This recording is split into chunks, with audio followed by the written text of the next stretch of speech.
жақсылығын айт, нұры тасысын деген халқымыздың дана сөзі бар.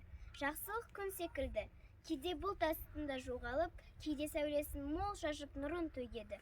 Осындай жақсы адамдар менің қасымда өте көп. Олар менің әкем мен анам, оқу білімге үйреткен ұстаздарым, достарым. Олар маған жақсылық жасап, қиын кезде көмектесуде.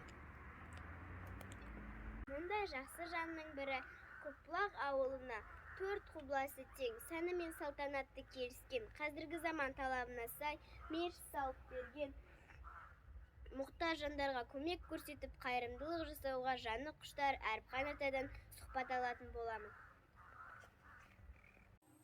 Сәлеметсіз бе, Әріпхан ата? Саламатсың. Бұл өмірге келген әрбір пенде өзінің артынан өшпес мұра немесе өшпес із қалдырып кетсем деп армандайды. Оған жетер жол ислам шариғатында жатыр.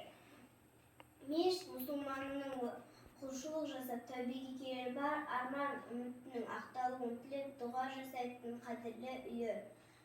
Біздің Көкбұлақ ауылымызға жасаған қайырымды ісіңіз жайлы сөйлесек. Мешіт салуға не себептер